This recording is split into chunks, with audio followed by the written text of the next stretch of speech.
اونگ کا وقفہ کتنا تھا کہ ایک گرجدار آواز نے مجھے بیدار کر دیا۔ 2 منٹ کے بعد پھر وہی گرج پیدا ہوئی اور اس گرج سے پہاڑیوں میں ارتعاش پیدا ہوا۔ میری آنکھوں سے آنسو نکل آئے اور میں تھر تھر کانپنے لگا۔ گرج کی یہ آواز قریب آتی جا رہی تھی۔ میں پتھر کی طرح منجمد ہو گیا تھا، بالکل بے حس و حرکت۔ یہ آواز اور قریب آئی اور پتوں پر چلنے کی آہٹ پیدا ہوئی۔ میں نے اپنے اندر ایک برقی رو دوڑتی ہوئی محسوس کی۔ میں ایک جھٹکے کے ساتھ اٹھا اور بے تحاشا قریبی درخت کی طرف دوڑا۔ معلوم نہیں مجھ میں تیز دوڑنے کی ہمت کہاں سے آ گئی۔ میں جلد جلد درخت پر چڑھنے لگا، لیکن چونکہ پہلے کبھی نہیں چڑھا تھا اس لیے دھڑام سے نیچے آ رہا۔ میں پسینے سے تر بتر تھا۔ شیر مجھ سے صرف 30-40 گز کے فاصلے پر تھا۔ میں اپنی تمام قوت جمع کر کے ایک بار پھر درخت پر چڑھنے لگا، لیکن پھر نیچے آ رہا۔ مجھے یقین ہو گیا کہ یہ میری زندگی کا آخری لمحہ ہے۔ مجھے یہ دیکھ کر کچھ ڈھارس بندھی کہ شیر اسی جگہ پر کھڑا ہے اور مسلسل میری طرف دیکھے جا رہا ہے۔ میں نے ایک بار پھر اپنی قسمت آزمانے کا فیصلہ کیا اور آخر کار اس درخت پر چڑھنے میں کامیاب ہو گیا۔ شیر آہستہ سے غررایا اور پھر چھوٹے چھوٹے قدم اٹھاتا میری نظروں سے اوجھل ہو گیا۔ مجھے وقت کا کچھ اندازہ نہیں تھا۔ میں بری طرح کانپ رہا تھا۔ درخت پر بیٹھے بیٹھے دور مجھے مدھم روشنیاں نظر آئیں اور یہ روشنیاں آہستہ آہستہ واضح ہونے لگیں۔ پھر مجھے احساس ہوا کہ دوسری سمت سے بھی روشنیاں آگے بڑھ رہی ہیں، لیکن یہ روشنیاں کبھی غائب ہو جاتی اور میں مایوسی کے اندھیروں میں گم ہو جاتا۔ طویل انتظار کے بعد آنکھ مچولی کھیلتے کھیلتے یہ روشنیاں قریب آئیں۔ پھر مجھے آنے والوں کی آوازیں بھی سنائی دیں۔ وہ میرا اور منوہر کا نام زور زور سے پکار رہے تھے۔ میں نے اپنی پوری طاقت سے ان کی آوازوں کا جواب دیا، لیکن شاید وہ ابھی زیادہ فاصلے پر تھے۔ وہ مسلسل آوازیں دیتے رہے اور میں بھی جواب میں پکارتا رہا۔ درخت سے نیچے اترنے کا ابھی حوصلہ نہیں تھا۔ شاید شیر یہیں کہیں چھپا بیٹھا ہو۔ آخر کار انہوں نے میری آواز سن لی اور ان میں سے ایک نے چلا کر کہا، ابھی میں نے ایک انسانی آواز سنی ہے اور وہ قریب ہی سے آئی ہے۔ میں نے ایک گروہ کو اپنی سمت بڑھتے دیکھا۔ خدا خدا کر کے وہ میرے درخت کے قریب پہنچ گئے۔ میں درخت سے کود پڑا۔ میرے والد صاحب اس گروہ کی قیادت کر رہے تھے۔ انہوں نے مجھے سینے سے لگایا۔ خوشی کے ان لمحات میں مجھے منوہر کا خیال آیا اور میں نے انہیں بتایا کہ میں نے منوہر کی چیخ سنی تھی۔ وہ منوہر کو تلاش کرنے لگے۔ 2-2 3-3 کی ٹولیوں میں وہ مختلف سمتوں میں پھیل گئے۔ اچانک ایک کی نظر منوہر کی لاش پر پڑی۔ وہ ایک پتھر کے ساتھ رکی ہوئی تھی۔ بڑی احتیاط سے کچھ لوگ نیچے اترے اور منوہر کو اوپر لے آئے۔ وہ مردہ نظر آتا تھا، لیکن ابھی اس کی نبض بہت آہستہ آہستہ حرکت کر رہی تھی۔ اس کے سر سے خون بہہ رہا تھا۔ فرسٹ ایڈ کا کچھ سامان موجود تھا۔ اس کے سر پر پٹی باندھی گئی اور ہم اسے گاؤں کی طرف لے کر چلے۔ گاؤں پہنچ کر والد صاحب سب سے پہلے منوہر کو گاڑی پر ڈال کر میسور لے گئے۔ اسے ہسپتال میں داخل کرایا۔ ڈاکٹروں نے حالات دیکھ کر مایوسی کا اظہار کیا، لیکن ایک ڈاکٹر نے اس میں زندگی کے آثار دیکھ کر اس پر خاص توجہ دی۔ 6 مہینے کے بعد منوہر تندرست ہو کر گھر آ گیا۔ جب تک منوہر ہسپتال میں رہا اس وقت تک میری زندگی معمول پر رہی۔ اس کے صحتیاب ہو جانے کے بعد میں نے پرسے نکالنے شروع کیے۔ میں ایک دفعہ موت کو اپنی آنکھوں سے دیکھ چکا تھا، اس لیے اب خوف بالکل کافور ہو گیا تھا۔ میں نے اب بندوق چلانی بھی سیکھ لی تھی۔ بڑے بھائی یورپ چلے گئے تھے۔ والد صاحب زیادہ تر دوروں پر رہتے تھے۔ میں کالج کے بعد زیادہ وقت شکار میں گزارتا۔ پھر والد صاحب کا تبادلہ وسطی ہند میں ہو گیا اور میں وہاں کے جنگلات میں خوب گھوما پھرا۔ کئی بار شیروں، چیتوں اور ہاتھیوں سے مقابلہ ہوا۔ ہر دفعہ میں نے انہیں مار گرایا۔ اب میں بھی جنگلات کے محکمے میں ملازم ہو گیا تھا۔ 4-5 سال ہندوستان کے مختلف حصوں میں کام کرتا رہا، اور اسے اتفاق کہیے کہ میں اسی گاؤں میں تعینات ہوا جہاں میری زندگی میں نہایت ہی خوشگوار انقلاب آیا تھا۔ لیکن یہ کیا پتہ تھا کہ تقدیر نے میرے لیے ایک اور معرکہ سر کرنا لکھا ہے، مگر یہ معرکہ حسرتوں کا رستہ ہوا ناسور بن گیا۔ میں اس گاؤں کے ریسٹ ہاؤس میں آ کر ٹھہرا تھا۔ ریسٹ ہاؤس کا چوکیدار راجو بہت ہی محنتی اور وفادار ملازم تھا۔ اس کی بیوی ایک مدت ہوئی مر چکی تھی اور اب وہ اپنے اکلوتے لڑکے کے ساتھ زندگی کے دن کاٹ رہا تھا۔ اس نے میری اتنی خدمت کی کہ میرے دل میں اس کے لیے بے حد احترام پیدا ہو گیا۔ وہ ریسٹ ہاؤس کے بالکل ساتھ ہی رہتا تھا۔ ایک رات، بھیانک اور ڈراؤنی رات، وہ میرے پاس دوڑا ہوا آیا اور دھم سے میرے قدموں میں گر پڑا۔ اس کی حالت قابل رحم تھی۔ وہ تڑپ رہا تھا اور گڑ گڑا کر التجا کر رہا تھا کہ میں اس کے اکلوتے بیٹے کو خونخوار چیتے کے چنگل سے چھڑا لاؤں۔ باہر گھپ اندھیرا تھا اور چھاجوں می برس رہا تھا۔ راجو کی آنکھوں میں بھی جھڑی لگی ہوئی تھی۔ میں اس کی اس حالت کو دیکھ کر اضطراب کے شعلوں پر لوٹنے لگا۔ میں ایک لمحہ ضائع کیے بغیر شیر کی تلاش میں نکل جانا چاہتا تھا، لیکن بارش دیوار بن کر حائل ہو رہی تھی۔ میں نے راجو کو زمین پر سے اٹھایا، اسے دلاسا دیا اور اس سے اس حادثے کی تفصیلات پوچھنے لگا۔ اس نے سسکیاں لیتے ہوئے بتایا کہ مسلسل بارش کی وجہ سے میرا کمرہ ٹپکنے لگا تھا۔ پہلے تو میں نے اس بات کی کوشش کی کہ اسی کمرے کے ایک کونے میں پناہ مل جائے، لیکن کمرہ بہت زیادہ ٹپکنے لگا۔ میں اور میرا لڑکا ریسٹ ہاؤس میں رات گزارنے کے لیے دوڑے۔ میں آگے آگے تھا اور رامو پیچھے پیچھے۔ مجھے کیا پتا تھا کہ مصیبت آنے والی ہے، ورنہ میں… اس نے صرف اتنا کہا اور پھر پھوٹ پھوٹ کر رونے لگا۔ اس نے آنسوؤں میں بھی اپنی بپتا جاری رکھتے ہوئے کہا، ابھی ہم چند قدم ہی دوڑے تھے کہ رامو کی چیخ بلند ہوئی۔ میں نے پلٹ کر دیکھا، خونخوار چیتا میرے لختے جگر کو منہ میں دبوچے لیے جا رہا تھا۔ راجو بار بار کہہ رہا تھا کہ ہر طرف پانی ہی پانی ہے، چیتا دور نہیں گیا ہوگا اور جب تک اسے پناہ گاہ نہیں ملے گی وہ اپنا شکار نہیں کھائے گا۔ اسے امید تھی کہ اگر چیتے کا پیچھا کیا جائے تو رامو کی جان بچائی جا سکتی ہے۔ مجھ سے اس کی بے چینی دیکھی نہ گئی۔ میں نے اشاریہ 3 کی رائفل اٹھائی اور برساتی پہن کر ٹارچ کی روشنی میں راجو کے ساتھ ہو لیا۔ ہم ابھی چند قدم ہی چلے ہوں گے کہ بجلی کوندی اور پھر دہشت ناک کڑک کے ساتھ ایک اونچی چٹان پر گری۔ ہم دونوں کے دل دہل گئے، لیکن رامو کو بچانے کا جذبہ ہمارے قدموں کو آگے بڑھاتا رہا۔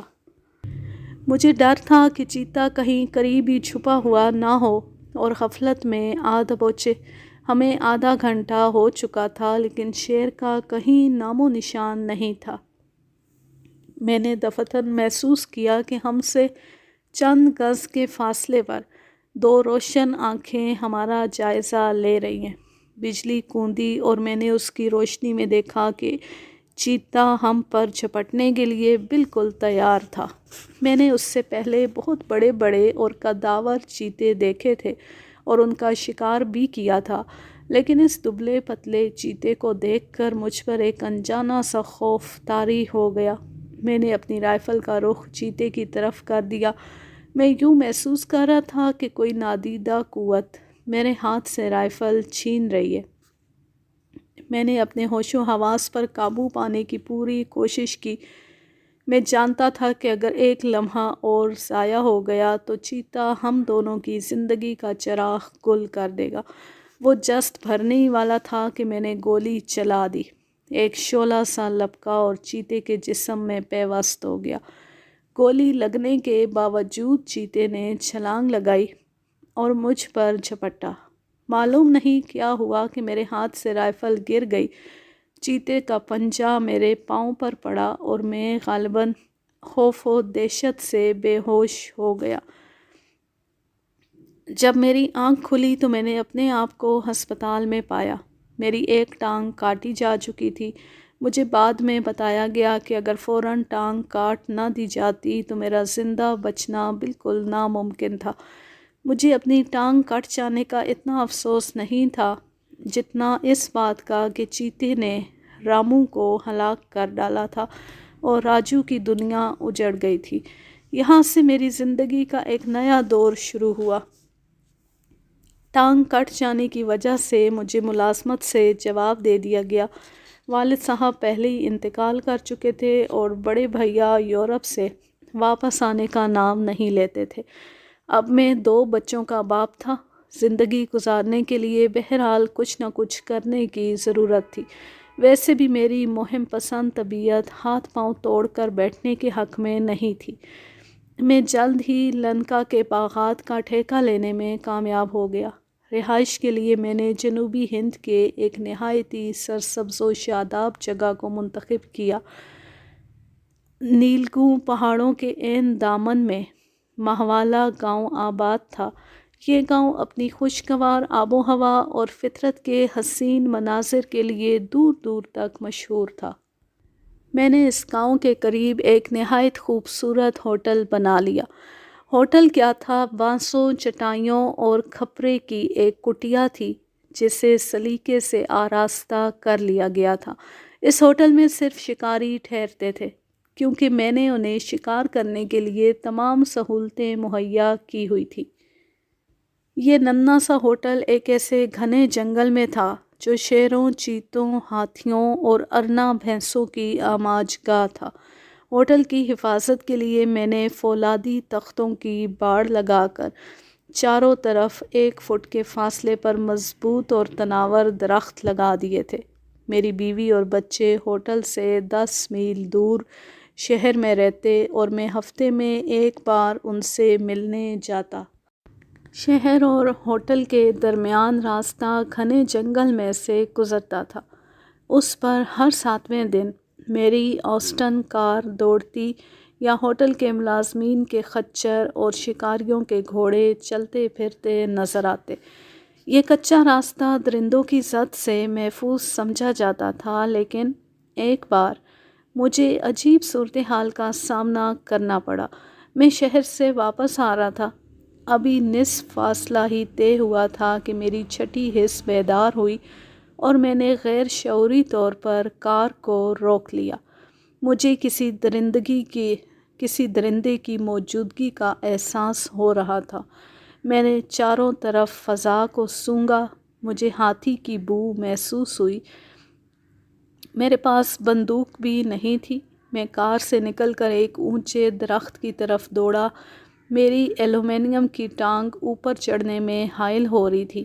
ادھر یہ عالم تھا کہ ایک جنگلی ہاتھی مستی میں جھومتا چلا آ رہا تھا۔ جوں جوں وہ آگے بڑھ رہا تھا میرے اوزان خطا ہو رہے تھے۔ درخت کافی اونچا تھا، مجھے چڑھنے میں کافی دقت پیش آئی۔ ہاتھی نے یقیناً مجھے دیکھ لیا تھا، اس لیے وہ سونڈ اوپر اٹھائے بڑی تیزی سے میری طرف بڑھ رہا تھا۔ جب وہ درخت کے قریب پہنچا اس وقت میں 20 فٹ اونچے 2 شاخے پر پہنچ چکا تھا۔ ہاتھی نے بار بار اپنی سونڈ کو بلند کیا لیکن میں اس کی پہنچ سے باہر تھا۔ اس نے طیش میں آ کر کار کو اپنی لپیٹ میں لینے کی کوشش کی اور پھر 10 منٹ کے اندر اندر اس نے کار کا بھرکس نکال دیا، لیکن ساتھ ہی اس کی سونڈ سے خون کی ایک موٹی دھار بہہ نکلی۔ شیشے کے ریزے اس کی سونڈ میں کھب گئے تھے۔ جب خون بہت بڑی مقدار میں بہہ چکا تو وہ درختوں کو چیرتا پھاڑتا جنگل میں غائب ہو گیا۔ میں بہت دیر تک درخت پر بیٹھا رہا اور جب اطمینان ہو گیا کہ اب ہاتھی بہت دور جا چکا ہے تو پھر درخت سے اتر کر پیدل ہوٹل پہنچا۔ جس روز یہ واقعہ میرے ساتھ پیش آیا اس سے 1 روز پہلے میری غیر موجودگی میں ایک بہت بڑا حادثہ ہو چکا تھا۔ میرا ذاتی ملازم بینا ایک روز پہلے قریب کے گاؤں میں دودھ لینے گیا تھا۔ جب وہ دیر تک واپس نہ آیا تو دوسرے ملازموں کو تشویش ہوئی۔ وہ سب اس کی تلاش میں ادھر ادھر بکھر گئے۔ تقریباً 2 فرلانگ کے فاصلے پر بینا کا خچر مرا پڑا تھا۔ اس کی گردن ٹوٹی ہوئی تھی لیکن اس کے جسم پر کوئی خراش نہیں تھی۔ وہ چند ہی قدم آگے گئے تو انہیں خون کی دھار دور تک جاتی ہوئی نظر آئی۔ وہ دھار کے ساتھ ساتھ چلتے رہے۔ 1 فرلانگ دور جھاڑیوں کے جھنڈ میں یہ دھار گم ہو گئی۔ جھاڑیوں کے پیچھے بینا کی لاش پڑی تھی۔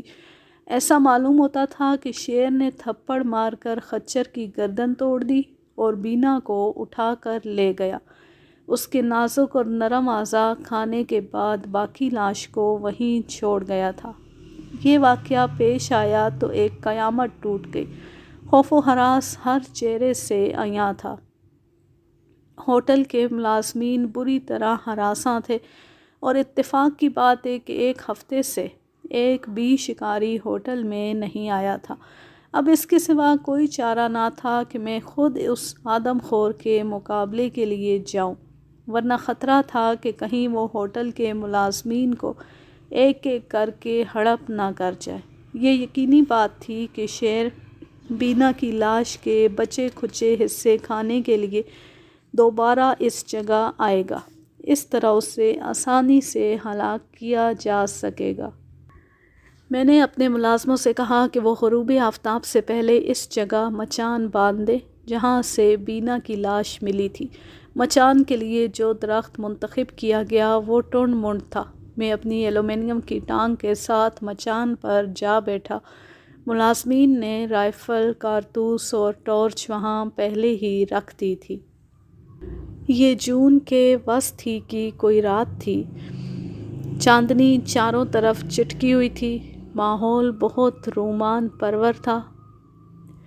تھوڑی فاصلے پر ندی بہہ رہی تھی۔ ندی میں چاند کی کرنیں نہا رہی تھیں۔ میں اس حسین منظر میں محو تھا کہ اچانک جھاڑیوں میں سرسراہٹ سی ہونے لگی۔ میں چوکنا ہو گیا اور اپنی نگاہیں جھاڑیوں پر گاڑ دیں۔ جھاڑیوں کے پیچھے کوئی چیز حرکت کر رہی تھی اور 2 سرخ سرخ آنکھیں نمودار ہوئیں۔ میں اس پر فائر کرنے ہی والا تھا کہ وہ تیزی سے ایک طرف ہو گیا۔ اب وہ میرے بہت قریب آ گیا تھا۔ میں نے غور سے دیکھا تو وہ ارنا بھینسا تھا۔ میں نے رائفل اطمینان سے رکھ دی۔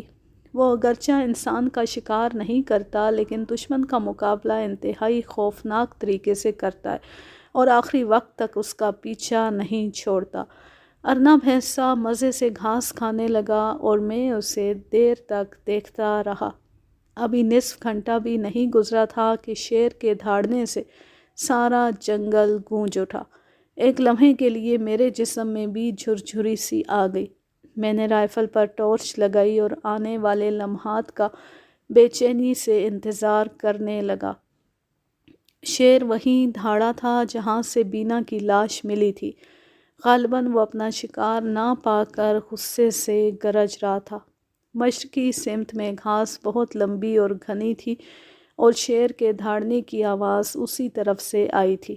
میں نے ٹارچ روشن کی اور اس کی روشنی کو گھاس پر مرکوز کر دیا۔ شیر بڑی تیزی سے ٹارچ کی روشنی کی طرف بڑھ رہا تھا۔ میں نے اس کا نشانہ لیا اور قریب تھا کہ میں فائر کر دوں کہ دفتن میری نظر ارنا بھینسے پر پڑی جو شیر کی گرج سن کر اس کا مقابلہ کرنے کے لیے ایک جگہ جم گیا تھا۔ اس کی دم تیر کی طرح سیدھی ہو گئی تھی۔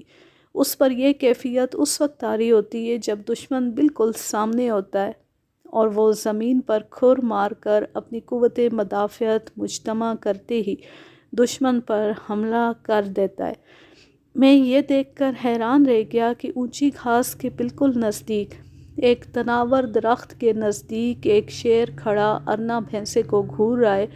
پھر شیر آہستہ آہستہ آگے بڑھا اور جس درخت پر میں بیٹھا تھا اس کے تنے کے قریب آ کر کھڑا ہو گیا۔ یہ عجیب بات تھی کہ ارنا بھینسا تو زمین پر کھر مار کر اپنی طاقت جمع کر رہا تھا اور نتھے پھلا پھلا کر عجیب قسم کی آواز نکال رہا تھا، لیکن شیر بالکل ساکت کھڑا تھا۔ یکا یک بھینسا بالکل سیدھا شیر کی طرف بڑھا اور پوری قوت سے ٹکر مارنے کے لیے اپنے نوکیلے سینگوں کا رخ اس کی طرف کر دیا۔ بھینسا جو ہی شیر کے قریب پہنچا، شیر نہایت پھرتی سے ایک طرف ہٹ گیا اور بھینسے کا سر درخت کے تنے کے ساتھ جا ٹکرایا۔ یہ ٹکر اس زور کی تھی کہ پورا درخت اپنی جگہ سے ہل گیا۔ میں تو گرتے گرتے بچا۔ اگر میں ایک ابھرتی ہوئی شاخ کو مضبوطی سے نہ پکڑ لیتا تو یقیناً زمین پر آ رہتا۔ بھینسے کا ایک سینگ ٹوٹ گیا اور اس کے سر سے خون بہنے لگا۔ بھینسا الٹے پاؤں پیچھے کی طرف ہٹا تاکہ دوبارہ ٹکر مارنے کے لیے اپنی قوت جمع کر سکے۔ اس دوران میں شیر اپنی پہلی جگہ پر آ کھڑا ہوا اور اپنی خونخوار آنکھوں سے بھینسے کی طرف دیکھنے لگا۔ بھینسے نے نتھے پھلائے، زمین پر کھر مارا اور ٹکر مارنے کے لیے شیر کی طرف دوبارہ لپکا۔ اس بار وہ پہلے سے بھی زیادہ خوفناک دکھائی دے رہا تھا۔ اس کے سر سے خون بہہ کر آنکھوں اور نتنوں تک چلا گیا تھا۔ شیر نے جب بھینسے کو اپنے قریب محسوس کیا تو پہلے کی طرح 3-4 قدم دائیں جانب ہٹ گیا۔ اس بار پھر اس کی ٹکر درخت کے تنے سے لگی۔ میں اس صورتحال کا مقابلہ کرنے کے لیے پہلے ہی تیار تھا اور میں نے ایک مضبوط تنے کو مضبوطی سے پکڑ رکھا تھا۔ بھینسے کے سر میں بہت بڑا شگاف پڑ جانے کے باعث خون کی موٹی دھار بہنے لگی۔ شیر نے جب دیکھا کہ بھینسا لہو لہان ہو چکا ہے اور اس میں پہلے سی قوت نہیں رہی تو اس نے یکدم جست بھری اور اس کی گردن پر سوار ہو کر دانت گاڑ دیے۔ بھینسا اچھلنے کودنے لگا، لیکن شیر کی گرفت اتنی مضبوط تھی کہ زخمی بھینسے کی ایک نہ چلی۔ اس سے پہلے کہ میں فائر کرتا، بھینسا شیر سمیت گھنے جنگل میں غائب ہو گیا۔ میں جلد سے جلد اس آدم خور کو ہلاک کر دینا چاہتا تھا۔ میں نے آنے والی رات کو آخری معرکہ سر کرنے کا فیصلہ کیا اور ایک گائے اس درخت کے پاس بندھوا دی جس پر مچان تیار کی ہوئی تھی۔ ابھی رات کا پہلا حصہ گزرا تھا کہ جھاڑیوں کے ٹوٹنے اور گھاس کے روندے جانے کی آواز آئی۔ یہ شیر تو نہیں ہو سکتا، میں نے اپنے دل میں کہا۔ یہ تو کسی بھاری بھرکم جانور کے پاؤں کی آواز ہے، اور واقعی میرا اندازہ صحیح نکلا۔ ایک قوی الجثہ ہاتھی جھومتا چلا آ رہا تھا۔ اسے دیکھتے ہی گائے سہم گئی۔ ہاتھی بڑا ہی زیرک جانور ہے۔ اس نے گائے کو رسی سے بندھے دیکھا تو سمجھ گیا کہ انسان قریب ہی ہے۔ اس نے سونڈ اٹھا کر چاروں طرف سونگھنا شروع کر دیا اور اپنی چھوٹی چھوٹی آنکھوں سے ادھر ادھر دیکھا۔ ایک خیال مجھے بار بار بے چین کر رہا تھا کہ جس درخت پر میں بیٹھا تھا وہ بالکل خشک اور ٹنڈ منڈ تھا۔ اس کے تنے کا محیط بھی زیادہ نہیں تھا۔ اگر ہاتھی نے مجھے دیکھ لیا تو وہ کہیں تنے کو سونڈ میں لپیٹ کر درخت کو جڑ سے ہی نہ اکھاڑ دے۔ سرسبز درخت بعض اوقات شکاری کی جان کی حفاظت میں بہت مددگار ثابت ہو سکتا ہے۔ ہاتھی ابھی مجھے تلاش کرنے کی کوشش ہی کر رہا تھا کہ میری قسمت نے یاوری کی اور بالکل نزدیک سے شیر کے دھاڑنے کی آواز آئی۔ گائے کا تو یہ حال تھا کہ وہ بالکل بے جان نظر آ رہی تھی۔ ہاتھی کی حالت دیدنی تھی۔ وہ ایک طاقتور حریف سے نبرد آزما ہونے کے لیے بے چین تھا۔ شیر کے جواب میں وہ اس زور سے چنگاڑا کہ پورا جنگل لرز اٹھا۔ یوں لگتا تھا کہ یہ دونوں جنم جنم کے دشمن ہیں۔ دھاڑنے کا سلسلہ 2-3 منٹ جاری رہا۔ 2 موذی میرے سامنے تھے اور سمجھ میں نہیں آتا تھا کہ پہلے کس پر فائر کروں۔ میں نے فیصلہ کیا کہ گولی چلانے کے بجائے ان دونوں کو آپس میں لڑتا دیکھوں۔ کاش میرے پاس کیمرہ ہوتا اور میں اس جنگ کو فلما سکتا۔ شیر اور ہاتھی کی یہ جنگ اتنی خوفناک تھی کہ میں کئی روز تک اس کے تصور ہی سے لرزتا رہا، اور اب بھی جب میں یہ واقعہ سناتا ہوں میرے رگ و پے میں خوف کی لہر دوڑ جاتی ہے۔ شیر اور ہاتھی دو طاقتور حریفوں کی طرح ایک دوسرے کے مد مقابل کھڑے تھے۔ ان کے درمیان 30 گز کا فاصلہ تھا۔ ہاتھی بار بار سونڈ اٹھا کر ادھر ادھر پٹکتا اور انتہائی غصے کا اظہار کرتا۔ شیر ہرراتا اور پھر سر کی ایک جنبش سے اس زور سے دھاڑا کہ دل دہل جائے۔ اب دونوں کی قوت برداشت جواب دے رہی تھی اور وہ ایک دوسرے پر پل پڑنے کے لیے بے چین تھے کہ اچانک شیر کا پیٹ زمین پر لگا۔ یہ اس بات کی علامت تھی کہ بس اب وہ جست بھرنے ہی والا ہے۔ ہاتھی بھی مقابلے کے لیے پوری طرح تیار تھا۔ جو ہی شیر نے چھلانگ لگائی اور اس کی سونڈ کو جبڑے میں دبانے کی کوشش کی، وہ سونڈ کو پوری طاقت سے اوپر کی طرف لے گیا اور اس زور سے شیر کے منہ پر دے ماری کہ وہ لڑکھڑا کر دور جا گرا۔ شیر نے سنبھلتی دوسرا وار کیا اور ایک بار پھر ہوا میں لہراتی سونڈ کو اپنے پنجوں کی گرفت میں لینے کی کوشش کی، لیکن ہاتھی بھی کائیاں تھا۔ شیر کے جست بھرتی وہ ایک جانب ہٹا اور دوسری ہی لمحے شیر کو سونڈ میں لپیٹنے کی کوشش کرنے لگا۔ شیر پھرتی سے درمیان سے نکل گیا اور دور جا کھڑا ہوا۔ یوں لگتا تھا کہ دونوں حریف تھک گئے ہیں اور دوسرا حملہ کرنے سے پہلے سستانا چاہتے ہیں۔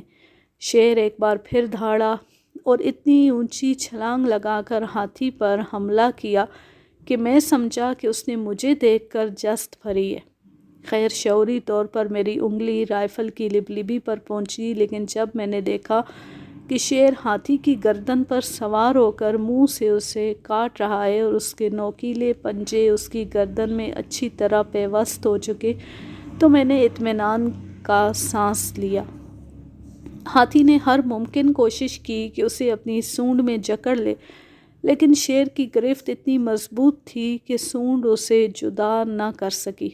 ہاتھی اپنے حریف کی طاقت کے آگے سپر انداز ہونے کے لیے تیار نہ ہوا اور اس نے آخری حربے کے طور پر وہی کیا جو ہر ہاتھی مجبور ہو کر کرتا ہے۔ اس نے بالکل سرکس کے سے انداز میں پہلے سونڈ اوپر اٹھائی اور پھر سر زمین پر ٹیک کر اس طرح کھڑا ہو گیا کہ شیر زمین پر آ رہا۔ اس نے بھی گردن میں اپنے پنجے اس طرح گاڑ دیے تھے کہ نکلنے کا نام نہ لیتے تھے۔ ہاتھی نے اب ایک اور ترکیب نکالی۔ سر ہی کے بل اس طرح قلابازی کھائی کہ شیر پر اس کے بھاری بھرکم جسم کا پورا بوجھ پڑ گیا۔ اب شیر کے منہ سے ہلکی ہلکی چیخیں نکلیں جیسے اس کا انگ انگ ٹوٹ رہا ہو۔ ہاتھی نے اپنے جسم کو ذرا سی حرکت دی اور سونڈ کو شیر کی گردن میں حمائل کر کے اسے جکڑنا شروع کر دیا۔ شیر نے بھی پنجوں سے اس گرفت کو ڈھیلا کرنے کی کوشش کی، لیکن اس کی ایک نہ چلی۔ ہاتھی آہستہ آہستہ اٹھنے لگا۔ اب وہ ہر حرکت میں ذہانت سے کام لے رہا تھا۔ وہ کسی صورت بھی شیر کو زمین سے اٹھنے کی مہلت نہیں دینا چاہتا تھا۔ اس نے اوپر اٹھنے سے پہلے اپنا دایاں پاؤں شیر کے پیٹ پر رکھا اور پھر پورا زور دے کر کھڑا ہو گیا۔ شیر کے منہ سے ایسی خوفناک آواز نکلی کہ میں نے زندگی میں کبھی ایسی آواز نہیں سنی۔ اس کا پیٹ پھٹ گیا اور خون کا فوارہ ابلنے لگا۔ ہاتھی کے انتقام کا جوش ابھی سرد نہیں ہوا تھا اور اسے شبہ تھا کہ کہیں یہ دوبارہ کھڑا ہو کر حملہ نہ کر دے۔ وہ مسلسل اپنے بھاری بھرکم پاؤں سے اس کے پیٹ کو مسلتا رہا۔ جب اسے یقین ہو گیا کہ حریف مات کھا گیا ہے اور اب وہ کبھی حرکت نہیں کر سکے گا، تو اس نے مردہ شیر کی گردن سے سونڈ کی گرفت ڈھیلی کر دی۔ ایک دو بار سونڈ سے شیر کو ادھر ادھر پلٹا۔ غالباً وہ اندازہ لگانا چاہتا تھا کہ کہیں اسے دھوکہ تو نہیں دیا جا رہا، اور جب اسے یقین ہو گیا کہ اس نے اپنے مد مقابل کو پوری طرح پچھاڑ دیا ہے، تو جشن مسرت کے طور پر اپنی سونڈ میں اس کا خون بھر بھر کر اپنے جسم پر پھینکنے لگا۔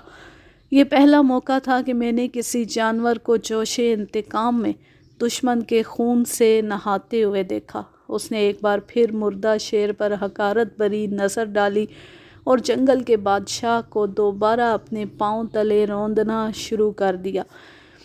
میں جس آدم خور کا شکار کرنے آیا تھا وہ شکار ہو چکا تھا۔ اب میرے سامنے خوفناک اور آتش انتقام سے بپھرا ہوا ہاتھی تھا۔ ایک خیال بار بار میرے ذہن میں سرایت کر رہا تھا کہ ہاتھی شیر سے مقابلے کے بعد گائے کو سنسان جنگل میں باندھنے والے کی تلاش کا خیال بھولا نہیں ہوگا۔ میں نے رائفل کو مضبوطی سے پکڑا اور ہاتھی کی کنپٹی کا نشانہ باندھ کر لبلبی دبانے ہی لگا تھا کہ قانون کی بندش نے میرا ہاتھ روک لیا۔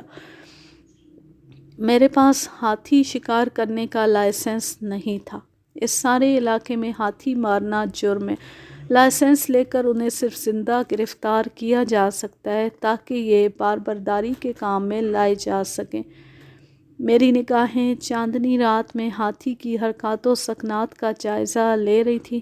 ہاتھی اپنی فتح کی خوشی میں مست تھا۔ وہ کبھی مردہ شیر کے گرد چکر لگاتا، کبھی پاؤں سے اس کے جسم کو رگیدتا اور کبھی بچے کھچے خون کو اپنی سونڈ میں بھر کر اپنے جسم پر بکھیرتا۔ وہ 1 گھنٹے تک یہی حرکتیں کرتا رہا اور پھر ایک خوفناک چیخ کے بعد جنگل میں چلا گیا۔ یہ زبردست کہانی اپنے اختتام کو پہنچی۔ اب میں لیتی ہوں آپ سے اجازت۔ چاہ رہیں خوش رہیں، شاد و آباد رہیں، ہنستے مسکراتے رہیں۔ اللہ حافظ، اللہ نگہبان۔